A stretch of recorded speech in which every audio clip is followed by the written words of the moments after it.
बिस्मिल्लाहिर्रहमानिर्रहीम अस्सलाम वालेकुम नाजरीन जी नाजरीन तुसां दे पे झोंक टीवी वसेब दी आवाज़ तुहारी आवाज़ मेरी आवाज़ पूरे पाकिस्तान दी आवाज़ पूरे सराकिस्तान दी आवाज़ बल्कि मुल्तान दी आवाज़। और जी नाजरीन खबर शामिल करें जनाब मुल्तान चौक को बाहर लेता हूँ कि जिथा पंजाब पुलिस को अक्सर गलत साबित किया वैंदा है, लेकिन इन टाइम साकू सिक्योरिटी के हवाले दे नाल जिहड़ी पंजाब पुलिस पंजाब दे अपनी ड्यूटियां सारे अंजाम देंदी पई है। इन टाइम असां तुहानूं दिखने जनाब मुल्तान चौक को बाहर ते न्यू मुल्तान थाने के जिहड़े लोग हैं वो इत्थां मुख्तलिफ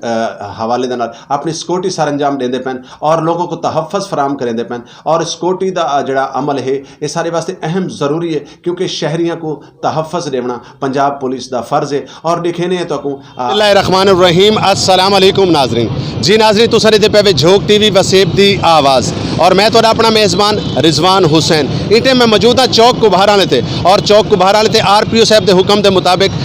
IG पंजाब के हुक्म के मुताबिक माशाल्लाह पुलिस के जोड़े मुलाजमीन हैं वो लोगों को तहफ़्फ़ुज़ और सिक्योरिटी फराहम करेंदे पैन। असां इतों कुछ शहरियों को भी जानसूँ आया क्या साढ़े तहफ़्फ़ुज़ वास्ते जी पंजाब पुलिस जो काम करेंदी पई है वो बेहतर है अच्छा है या नहीं, क्योंकि इस टाइम तो पता है कि मुल्क के हालात बड़े नासाज हैं, दहशत गर्दी का बड़ा सारा खतरा है और पंजाब पुलिस मुल्तान शहर को माशाल्लाह बड़े अच्छे तरीके सिक्योरिटी फराहम करेंदी पई है। असां इतों कुछ चंद शहरियों नाल भी गाल करेसूँ और उन्होंने को जानसूँ कि आया कि पंजाब पुलिस जिहड़ा हक अदा करेंदी पई है वो अच्छा है या नहीं।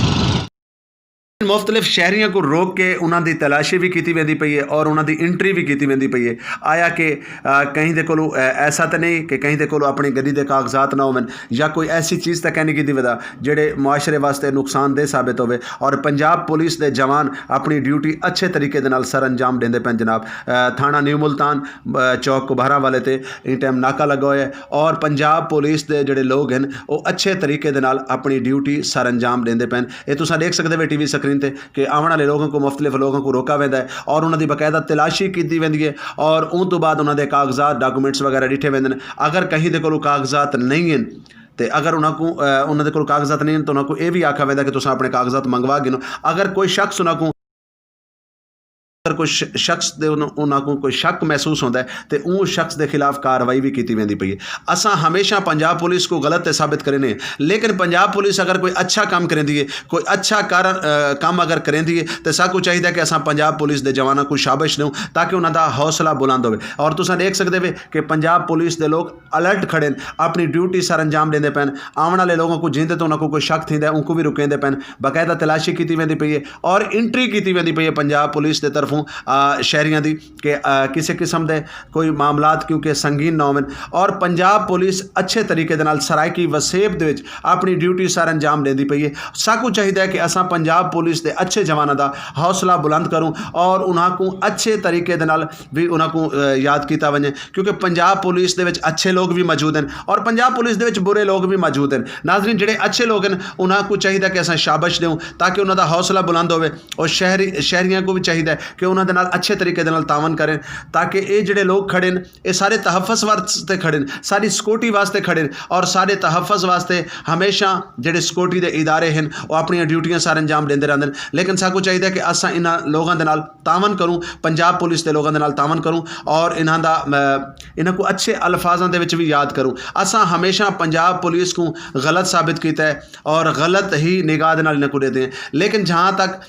गलती और अच्छे लोगों की गाल है महकमे दे विच अच्छे लोग भी मौजूद हैं और यकीनन ये तुसीं देख सकते हो कि ये अपनी ड्यूटी अच्छे तरीके दे नाल सर अंजाम देंदे पैन। कहीं दे कोल किसी किस्म की कोई करप्शन नहीं की वेंदी पई, कहीं दे कोल कोई रिश्वत नहीं की वेंदी पई, बाकायदा उन्होंने लोगों के कागजात दे मतलब डॉक्यूमेंट्स वगैरह उन्होंने को गिन के उन्होंने एंट्री की वेंदी पई है और पूरे एक तहफ़्फ़ुज़ सरायकी वसेब मुल्तान शहर को दिता वैंदा पे पंजाब पुलिस की तरफों। ये तुसीं देख सकते हो TV स्क्रीन के उत्ते कि पंजाब पुलिस के लोग अपनी ड्यूटी बड़े अच्छे तरीके दे नाल सर अंजाम देंदे पैन और आने वाले लोगों को पूछा वैंदा उन्होंने तलाशी की वेंदी है, उन्होंने कोलों कागजात चैक किए वेंदे, उन्होंने कोल पुछना इन्हां दा फर्ज है और अपने अच्छे तरीके दे नाल पंजाब पुलिस के लोग जिहड़ा ड्यूटी सर अंजाम देंदे पैन। ये तुसीं देख सकते हो TV स्क्रीन के उत्ते और असां बाकायदा इन्होंने लोगों के कोल पूछा कि आया कि इहदे नाल क्या फ़ायदा थी सी। उन्होंने आखना है कि आवाम और नास को अच्छे तरीके दे नाल इत्थां साडी अच्छा भाईजान ये दसो कि पंजाब पुलिस माशाल्लाह बड़ा एक अच्छे तरीके नाल RPO साहब के हुक्म के मुताबिक अपने अपने तहफ़्फ़ुज़ के हिसाब नाल सिक्योरिटी फराहम करेंदी पई है। क्या आया कि पंजाब पुलिस ते तुसां कितने % मुतमिन वे? बड़े मुतमैन जनाब अली, बड़ी मकबूलियत और बड़ा अच्छा किरदार अदा कर रही है जी पंजाब पुलिस। क्योंकि असां पंजाब पुलिस दा हमेशा उन्हां दी बुराई दे विच असां गाल कीती है, लेकिन अगर पंजाब पुलिस कोई अच्छा काम करेंदी है तो साकू चाहिए कि असां पंजाब पुलिस को शाबाश दें ताकि उन्हां दा हौसला बुलंद होवे, उन्हां दे जवानां दा हौसला बुलंद होवे। बड़ा बेहतरीन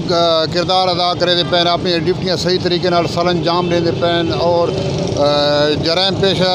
दे उत्ते बड़े काबू पैंदे पैन जनाब, और बड़ा अच्छा किरदार अदा करे दे पैन पंजाब पुलिस। जी बहुत शुक्रिया, बहुत मेहरबानी जी। नाज़रीन मेरा कैमरामैन दिखा सके तो पंजाब पुलिस के नौजवान जोड़े माशाल्लाह इस टाइम चौक कुभारा लेते अपने अच्छे तरीके दे नाल ड्यूटी सार अंजाम देंदे पैन RPO साहब के हुक्म के मुताबिक, IG पंजाब के हुक्म के मुताबिक, क्योंकि इस टाइम मुल्क के पाकिस्तान को सब तो ज़्यादा सिक्योरिटी की ज़रूरत है, सब तो ज़्यादा तहफ़्फ़ुज़ की ज़रूरत है। और असा मेरा कैमरामैन दिखा सके तो सारी बैक साइड तो न्यू मुल्तान थाना चौक कुभारा लेते इस टाइम जी पुलिस है माशाल्लाह अच्छे तरीके दे नाल लोगों को सिक्योरिटी फराम करेंदी पई है। बहुत शुक्रिया। प्रोग्राम देखने वास्ते तुसीं सारे चैनल का विजिट करो, लाइक करो, कमेंट्स करो, शेयर करो। झोंक TV वसेब दी आवाज़ तुहाडी आवाज़।